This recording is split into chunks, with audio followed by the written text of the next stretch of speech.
ചക്കിട്ടപ്പാറയിൽ Joseph ആത്മഹത്യ ചെയ്തത് ക്ഷേമ പെൻഷൻ ലഭിക്കാത്തതിനാൽ അല്ല എന്ന് ധനമന്ത്രി നിയമസഭയിൽ. നവംബർ മാസത്തിലും ഡിസംബർ മാസത്തിലും ജോസഫിന് പെൻഷൻ ലഭിച്ചിരുന്നു. ഒരു വർഷത്തിനിടയിൽ ജോസഫ് 52,400 രൂപ പെൻഷൻ ഇനത്തിൽ കൈപ്പറ്റിയിട്ടുണ്ടെന്നും മന്ത്രി സഭയെ അറിയിച്ചു. സാമൂഹ്യക്ഷേമ പെൻഷൻ മുടങ്ങുന്നതും ചക്കിട്ടപ്പാറയിൽ ജോസഫ് ആത്മഹത്യ ചെയ്ത വിഷയവും ഉന്നയിച്ച് പ്രതിപക്ഷം നൽകിയ അടിയന്തര പ്രമേയ നോട്ടീസിനാണ് മറുപടി നൽകിയത്. ആത്മഹത്യക്ക് കാരണം പെൻഷൻ അല്ലെന്ന് എന്ത് തെളിവുകളുടെ അടിസ്ഥാനത്തിലാണ് ധനമന്ത്രി പറഞ്ഞതെന്ന് സതീശൻ ചോദിച്ചു. അടിയന്തര പ്രമേയത്തിന് അനുമതി നിഷേധിച്ചതോടെ പ്രതിപക്ഷം സഭ ബഹിഷ്കരിച്ചു. തുടർന്ന് പ്രതിപക്ഷ MLA-മാർ സഭാ കവാടത്തിൽ കുത്തിയിരുന്ന് പ്രതിഷേധിച്ചു.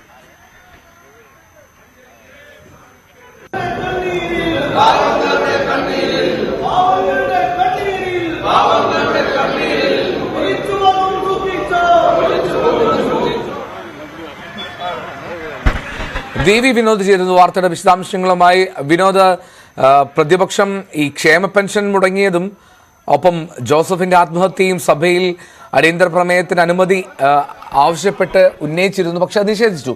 ഇതേ തുടർന്ന് വലിയൊരു പ്രതിഷേധത്തിനാണ് ഒറ്റക്കെട്ടായി UDF ശ്രമിച്ചത്.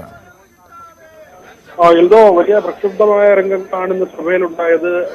ക്ഷേമ പെൻഷനുമായി ബന്ധപ്പെട്ട തർക്കങ്ങൾ മുദ്രാവാക്യം വിളിയിലേക്കും പ്ലക്കാർഡ് ഉയർത്തിയുള്ള പ്രതിഷേധത്തിലേക്കും പ്രതിപക്ഷത്തെ നയിക്കുന്ന അടിയന്തര പ്രമേയം അവതരിപ്പിച്ചത് PC വിഷ്ണുനാഥാണ്. അതിന് നോട്ടീസ് നൽകിയത്. ഈ നോട്ടീസിൽ ചൂണ്ടിക്കാട്ടിയിരുന്നത് ഇങ്ങനെ ക്ഷേമ പെൻഷനുകൾ നൽകുന്നത് മുടങ്ങുന്നതും ഇതുമായി ബന്ധപ്പെട്ട് ഇതിന്റെ അടിസ്ഥാനത്തിൽ ഒരു ആത്മഹത്യ ഉണ്ടായതും ജോസഫിന്റെ ആത്മഹത്യയും ഇത് സഭ നിർത്തിവെച്ച് ചർച്ച ചെയ്യണമെന്ന ആവശ്യമായിരുന്നു നോട്ടീസിലൂടെ ഉന്നയിച്ചത്. എന്നാൽ ഇതിന് മന്ത്രി നൽകിയ മറുപടി ഇങ്ങനെ ഒരു ആത്മഹത്യ അത് ക്ഷേമ പെൻഷൻ നൽകാത്തത് കൊണ്ടല്ല.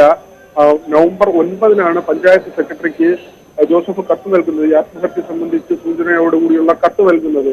ജനുവരി 22-നാണ് ആത്മഹത്യ നടക്കുന്നത്. അതായത് നവംബറിലും ഡിസംബറിലും ജോസഫിന് ക്ഷേമ പെൻഷൻ ലഭിച്ചിരുന്നു. അതുകൊണ്ട് തന്നെ ഇതിന്റെ പേരിലല്ല. മാത്രവുമല്ല, അദ്ദേഹത്തിന് തൊഴിലുറപ്പ് പദ്ധതിയിലൂടെയുള്ള ധനസഹായം നൽകിയിരുന്നു. അതിന്റെ തുക വിതരണം ചെയ്തിരുന്നു. അദ്ദേഹത്തിന്റെ വീട്ടുവളപ്പിൽ തന്നെ തൊഴിലെടുക്കാനുള്ള അവസരമുണ്ടാക്കി. അംഗപരിമിതനായതുകൊണ്ടാണ് ഇത്തരത്തിൽ ഒരു സൗകര്യം നൽകിയത്.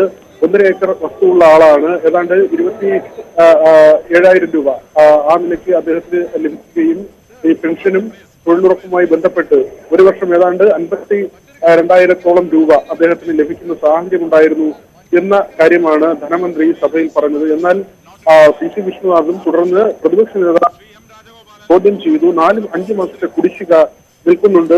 സർക്കാരിന്റെ പ്രയോറിറ്റി മുൻഗണന ഏതാണ് എന്നത് വ്യക്തമാക്കണം. 5 മാസം കൊണ്ട് ദുരിതം. വിനോദ്, ഞാനൊന്ന് ഇടപെടുകയാണ്. ഇപ്പോൾ കാലിക്കലവുമായി നിയമസഭയിലേക്ക് മഹിളാ കോൺഗ്രസിന്റെ പ്രതിഷേധ മാർച്ച് നടക്കുകയാണ്. കാലിക്കലവും എടുത്ത് വിലക്കയറ്റത്തിൽ പ്രതിഷേധിച്ചാണ് ഇപ്പോൾ മഹിളാ കോൺഗ്രസ് പ്രതിഷേധ പ്രകടനം നടത്തുന്നത്. നിയമസഭയിൽ അവിടെ ബാരിക്കേഡ് വെച്ച് മഹിളാ കോൺഗ്രസ് പ്രവർത്തകരെ പോലീസ് തടഞ്ഞു. ബാരിക്കേഡ് മറികടന്ന് മുന്നേറാനുള്ള ശ്രമത്തിലാണ്. ബാരിക്കേഡിലേക്ക് ചാടിക്കയറുന്ന മഹിളാ കോൺഗ്രസുകാരെ കാണാൻ കഴിയുന്നു നിയമസഭയ്ക്ക് മുന്നിൽ.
ഐശ്വര്യ എന്നിൽ ചേരുന്നുണ്ട് പ്രതിഷേധ മാർച്ചിന് സമീപത്ത് നിന്ന്. ഐശ്വര്യ, കാലിക്കലവുമായി മഹിളാ കോൺഗ്രസുകാർ വലിയ തോതിലെത്തിയിട്ടുണ്ടല്ലോ അവിടെ. എങ്ങനെയാണ് പ്രതിഷേധം? ആരാണ് നേതൃത്വം നൽകുന്നത് പ്രധാനമായും? വിലക്കയറ്റവുമായി ബന്ധപ്പെട്ടാണ് മഹിളാ കോൺഗ്രസിന്റെ നേതൃത്വത്തിൽ ഇത്തരത്തിലുള്ള വ്യത്യസ്ത പ്രതിഷേധം നിയമസഭയിലേക്ക് സംഘടിപ്പിച്ചത്.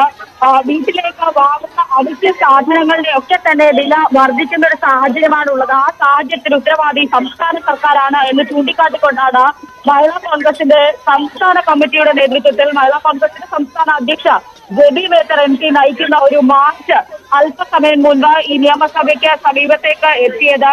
എല്ലാ മഹിളാ കോൺഗ്രസ് പ്രവർത്തകരും ഒരു കാലിക്കലമായാണ് ഈ പ്രതിഷേധത്തിനെത്തിയത്. പ്രതീകാത്മകമായാണ് കാലിക്കലം കൊണ്ടുവന്നതെന്നാണ് അവർ പറയുന്നത്. കാരണം ഇത്തരം ഒരു പ്രതിഷേധം തങ്ങളുടെ വീട്ടിലേക്ക് അവശ്യ സാധനങ്ങൾ വാങ്ങാൻ പോലും കഴിയാത്ത ഒരു സാഹചര്യത്തിലേക്ക് സംസ്ഥാന സർക്കാർ കൊണ്ടുചെന്ന് എത്തിച്ചു എന്നുള്ളതാണ് അവരുടെ ആരോപണം. അതുകൊണ്ട് ആ രീതിയിലുള്ള ഒരു വ്യത്യസ്ത പ്രതിഷേധമാണ് ഇവിടെ സംഘടിപ്പിച്ചിരിക്കുന്നത്. അല്പസമയത്തിനകം ഈ പ്രതിഷേധം പ്രതിപക്ഷ നേതാവ് VD സതീശൻ ഉദ്ഘാടനം ചെയ്യും. എന്തായാലും ജെബി മേത്തർ MP അടക്കം ബാരിക്കേഡിന് മുകളിൽ കയറി പ്രതിഷേധിക്കുന്ന ഒരു കാഴ്ചയാണ് നമ്മൾ അല്പസമയം മുൻപ് കണ്ടത്. ഇപ്പോഴും ആ പ്രതിഷേധം നിയമസഭയ്ക്ക് മുന്നിൽ നമുക്ക് കാണാനാകും. കാരണം ഈ നിയമസഭയ്ക്ക് തൊട്ടിപ്പുറത്തായി ബാരിക്കേഡ് വെച്ച് ഈ മാർച്ച് തടഞ്ഞിരിക്കുകയാണ്. ഒപ്പം ബിന്ദു കൃഷ്ണ അടക്കമുള്ള പ്രധാന നേതാക്കൾ, വനിതാ നേതാക്കളൊക്കെ ഈ മാർച്ചിന്റെ ഭാഗമാകുന്നുണ്ട്. അല്പസമയത്തിനകം പ്രതിപക്ഷ നേതാവ് ഈ ഒരു മാർച്ച് ഉദ്ഘാടനം ചെയ്യും.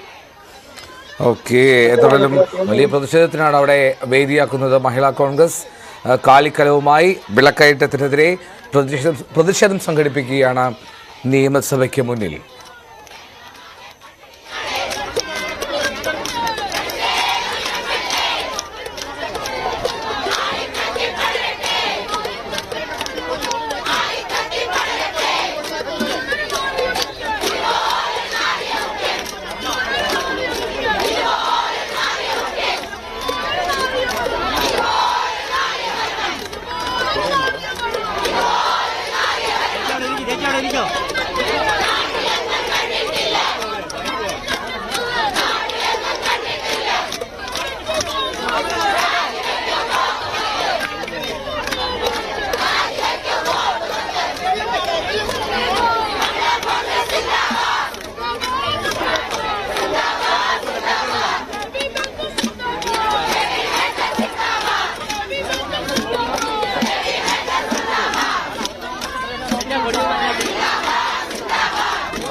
അവശ്യ സാധനങ്ങളില്ലാത്ത സപ്ലൈകോയിലെ ദയനീയ അവസ്ഥയിലും ഗവൺമെന്റ് ആശുപത്രികളിൽ മരുന്നില്ലാത്ത പെൻഷൻ പോലും ക്ഷേമ പെൻഷൻ പോലും കഴിഞ്ഞ 6 മാസമായി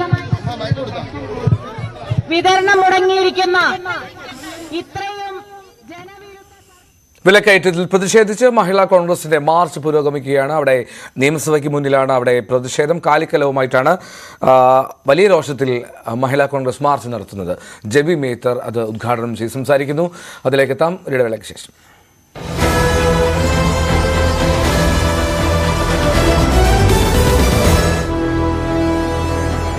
വലിയ സ്വപ്നങ്ങൾ. പ്രക്രിയ നല്ലതുപോലെ നടക്കുന്നുണ്ടെന്ന് CPM സംസ്ഥാന സെക്രട്ടറി MV ഗോവിന്ദൻ. പാർട്ടിയിൽ വരാനിടയുള്ള ജീർണത തിരുത്തുമെന്നും തിരുത്തൽ ഒരു തുടർ പ്രക്രിയയാണെന്നും MV ഗോവിന്ദൻ പറഞ്ഞു.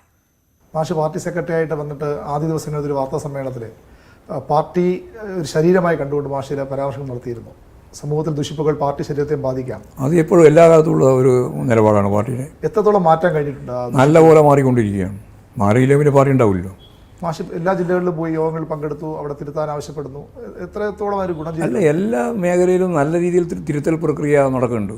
അതൊക്കെ ഈ പാർട്ടി പ്രവർത്തനത്തിൻ്റെ ഉള്ളിൽ തന്നെ നടക്കുന്ന കാര്യമാണ്. ഇത് ഏതെങ്കിലും ഒരു അജണ്ടയല്ല. ഞാൻ സെക്രട്ടറി ആയതുകൊണ്ടല്ല, ഞാൻ സെക്രട്ടറി ആയാലും അല്ലെങ്കിലും പാർട്ടിക്കകത്ത് പാർട്ടി ശരീരത്തിൽ വരാൻ സാധ്യതയുള്ള ഈ ജീർണമായ മുതലാളിത്ത സംസ്കാരവും മുതലാളിത്ത താല്പര്യവും എല്ലാം ഞങ്ങളുടെ സഹാക്കളിലും നമ്മുടെ സഹപ്രവർത്തകരിലൊക്കെ ഉണ്ടാവും. അതിനെ നല്ലതുപോലെ ഇടപെട്ടുകൊണ്ടാണ് തിരുത്തൽ ശക്തിയായിട്ട് പാർട്ടി തന്നെ പ്രവർത്തിക്കുമ്പോഴാണ് അതിൽ നിന്ന് മോചിപ്പിക്കാനാവുക. ഇതൊരു തുടർ പ്രക്രിയയാണ്. കഴിഞ്ഞ ദിവസം മാഷിന് പറയേണ്ടത് ഞാനാണ് പാർട്ടി എന്ന ബോധമുള്ള തെറ്റായ ബോധ്യമുള്ള ഒരുപാട് പേരുണ്ട്. അതൊക്കെ തിരുത്തും. അത് തിരുത്താൻ വേണ്ടിയാണല്ലോ ഇങ്ങനെ പറയുന്നത്, അല്ലാണ്ട് നിങ്ങൾക്ക് വാർത്തക്ക് വേണ്ടിയല്ലല്ലോ. പുതിയ ആളുകൾ, പുതിയ സഖാക്കൾ, SFI ആയാലും DYFI ഒക്കെ അവരും ഞങ്ങൾക്കും നന്നായിട്ട് ജീവിക്കണ്ടേ, ഞങ്ങൾക്കും പണം വേണം എന്നൊരു ചിന്ത പൊതുവിൽ വരുന്നതായിട്ട് തോന്നുന്നില്ല. അവരുടെ ജീവിതശൈലിയിലൊക്കെ മാറ്റം വരുന്നില്ല. അങ്ങനെയില്ല. മഹാഭൂരിപക്ഷം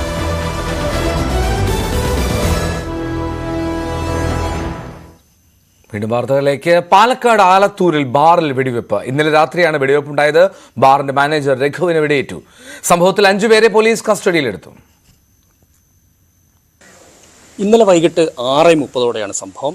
അതായത് 3 യുവാക്കൾ, ഈ കഞ്ചിക്കോടുള്ള 3 യുവാക്കൾ ഇവിടെയുള്ള റെസ്റ്റോറൻറ്റിൽ ഭക്ഷണം കഴിക്കാനെത്തുകയും ലോണിലിരുന്ന് ഭക്ഷണം ഓർഡർ ചെയ്യുകയും പക്ഷേ ഭക്ഷണം വരാൻ വൈകിയുമായി ബന്ധപ്പെട്ടുകൊണ്ട് ചില കശപശയുണ്ടായിരുന്നു. അതിനുശേഷം ഒരു 6 അംഗ സംഘം ഇവിടെ ഈ ബാറിലെത്തുകയും ഇവിടെ നിന്ന് മദ്യപിക്കുകയും ചെയ്ത ശേഷമാണ് ഇവിടെ അക്രമം അഴിച്ചുവിട്ടത്. പിടിയും വലിയും ഉണ്ടാകുന്നതിനിടയിൽ ഇവിടുത്തെ ജീവനക്കാരനായ രഘുവിന് നേരെ ഇവർ എയർഗൺ ഉപയോഗിച്ച് വെടിവെക്കുകയായിരുന്നു. അദ്ദേഹത്തിന് വാരിയലിനാണ് പരിക്കേറ്റുള്ളത്. പക്ഷേ പരിക്ക് അതീവ ഗുരുതരമല്ല എന്നാണ് നമുക്ക് അറിയാൻ കഴിയുന്നത്. എന്തായാലും ഈ സ്ഥലത്തെ പ്രധാന ഇത്തരത്തിലുള്ള നിരവധി പ്രശ്നങ്ങൾ ഇവരുടെ പേരിലുണ്ടോ എന്നുള്ളത് ഉൾപ്പെടെയുള്ള കാര്യങ്ങൾ ഇപ്പോൾ പോലീസ് അന്വേഷിക്കുന്നുണ്ട്. അതായത് ഇത്തരത്തിൽ ഇവർ മുമ്പും അക്രമം എവിടെയെങ്കിലും നടത്തിയിട്ടുണ്ടോ, ഏതെങ്കിലും തരത്തിലുള്ള ക്രിമിനൽ ബന്ധമുണ്ടോ എന്നത് ഉൾപ്പെടെയുള്ള കാര്യങ്ങളാണ് ഇപ്പോൾ പോലീസ് അന്വേഷിച്ചുകൊണ്ടിരിക്കുന്നത്. സംഭവവുമായി ബന്ധപ്പെട്ടുകൊണ്ട് ഇവരെ പോലീസ് കസ്റ്റഡിയിലെടുത്തിട്ടുണ്ട്. എന്തായാലും പിടിയിലായത് അരുൺ, കഞ്ചിക്കോട് സ്വദേശിയായ അരുൺ, മനു, അജിത് കുമാർ, മനോജ്, ഫ്രാൻസിസ് എന്നിവരാണ് ഇപ്പോൾ പിടിയിലായിട്ടുള്ളത്.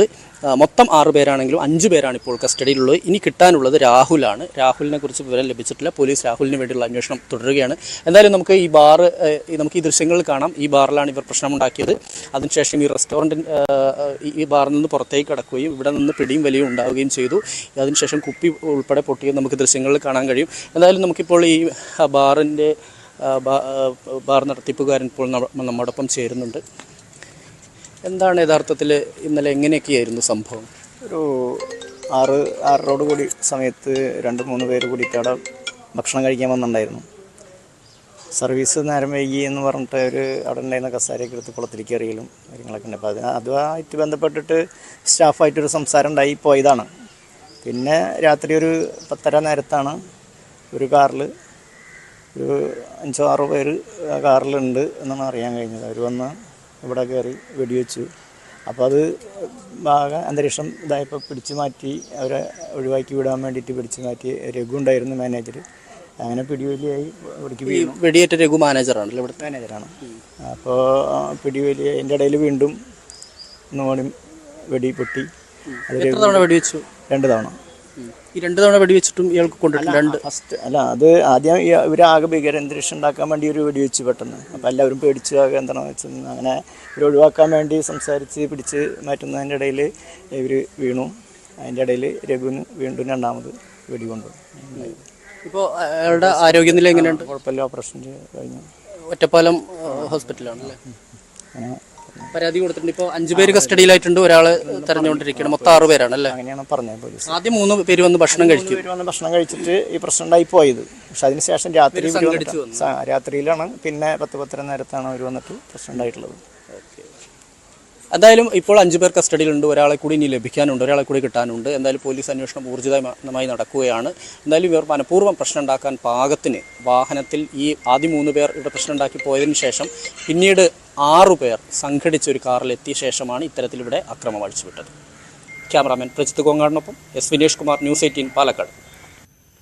തോമസ് ചാഴികാടന്റെ സ്ഥാനാർത്ഥിത്വത്തിൽ കേരള കോൺഗ്രസ് എമ്മിൽ ഭിന്നത. തോമസ് ചാഴികാടന് വിജയസാധ്യത ഇല്ല എന്ന് ഉന്നതാധികാര സമിതി അംഗം പ്രൊഫസർ PM മാത്യു ന്യൂസ് 18നോട് പറഞ്ഞു. ജോസ് കെ മാണി തന്നെ കോട്ടയം ലോക്സഭാ സീറ്റിൽ മത്സരിക്കണമെന്നും തോമസ് ചാഴികാടൻ മത്സരിച്ചാൽ CPM വോട്ടുകൾ നഷ്ടമാകാൻ സാധ്യതയുണ്ടെന്നും PM മാത്യു പറഞ്ഞു. കഴിഞ്ഞ തവണ ഇതേ സ്ഥാനാർത്ഥി മത്സരിച്ചതും 1,06,000 വോട്ടിന് CPM-ൻ്റെ നേതാവ് ഇപ്പോഴത്തെ മന്ത്രി VN വാസവനെ 1,06,000 വോട്ട് തോൽപ്പിച്ചതാണ്. ഇപ്പോൾ അതേ കോൺസ്റ്റിറ്റ്യുവൻസിയിൽ അതേ സ്ഥാനാർത്ഥി തന്നെ LDF-ൽ മത്സരിക്കുകയാണ്. എന്താണെങ്കിലും അതിൽ വരുന്ന ഒരു വേരിയേഷൻ, ഇന്നത്തെ മാറിയ രാഷ്ട്രീയ സാഹചര്യങ്ങൾ നമുക്കറിയാം. ആളുകളെ സംബന്ധിച്ചിടത്തോളം എല്ലാവരും LDF, UDF, BJP എന്ന് പറഞ്ഞ് തിരിഞ്ഞു നിൽക്കുന്ന ആളുകളല്ലല്ലോ. ഒരു 30-35% ആളുകളെങ്കിലും ചെറുപ്പക്കാരടക്കം നിഷ്പക്ഷമായി ചിന്തിക്കുന്ന ആളുകളുണ്ട്. അപ്പോൾ അങ്ങനെ നിൽക്കുന്നൊരു സാഹചര്യത്തിൽ കോൺസ്റ്റിറ്റ്യുവൻസി മാറുന്നില്ല, മുന്നണി മാറിയിരിക്കുന്നു. മുന്നണി മാറി മറ്റൊരു രാഷ്ട്രീയ കക്ഷിയുടെ ആളായിട്ട് നിൽക്കുന്നില്ല. ആ പാർട്ടി തന്നെ മുന്നണി വിട്ടപ്പുറത്ത് നിന്ന് മത്സരിക്കുക. ആ മത്സരത്തിന് ഏതായാലും നിലവിലുള്ള UDF-ൻ്റെ അപ്പർകാടിനോടൊപ്പം ഒരു മൈനസ് പോയിൻ്റുണ്ട്. അപ്പോൾ ആ മൈനസ് പോയിൻ്റോടെ മനസ്സിലാക്കി വിലയിരുത്തിക്കൊണ്ട് പാർട്ടി സീറ്റ് മേടിക്കുകയും മത്സരിക്കുകയും സ്ഥാനാർത്ഥിയെ നിശ്ചയിക്കുകയും ചെയ്യുന്നതാണ് ആരോഗ്യകരവും പ്രായോഗികവും. ജോസ് കെ മാണി കോട്ടയം പാർലമെൻറ്റിൽ 1914-ലും 19-ലും 2 വർഷം ജയിച്ച ആളാണ്. 1909-ലും 14-ലും 2 പ്രാവശ്യം മത്സരിച്ച് ജയിച്ച ആളാണ്. പാർട്ടിയുടെ ചെയർമാനാണ്. ഇപ്പോൾ രാജ്യസഭയിൽ ഇരിക്കുന്നു. രാജ്യസഭയുടെ കാലാവധി തീരാൻ പോകുന്നു. അധികം നാളില്ല. ഇത് കഴിഞ്ഞാൽ ഉടനെ രാജ്യസഭയുടെ കാലാവധി തീരുകയാണ്. അപ്പം എന്തുകൊണ്ട് നോക്കിയാലും, കമ്മ്യൂണൽ കോമ്പിനേഷൻ നോക്കിയാലും, കോട്ടയം ജില്ല നോക്കിയാലും, KM മാണി സാറിൻ്റെ പാരമ്പര്യം നോക്കിയാലും, പിന്നെ ഒരാൾ അവിടെ അങ്ങനെ മത്സരിക്കാതെ ഉള്ള ഒരാൾ ഈ പാർലമെൻറ്റ് വരാനുള്ളത് ജോസ് കെ മാണിയാണ്. സ്വർണ്ണം വെള്ളി നിരക്കുകൾ. കവിത ഗോൾഡ് ആൻഡ് ഡയമണ്ട്സ് ഇന്നത്തെ സ്വർണം വെള്ളി നിരക്കുകൾ നിങ്ങൾക്കായി സമർപ്പിക്കുന്നത്. വലിയ സ്വപ്നങ്ങൾ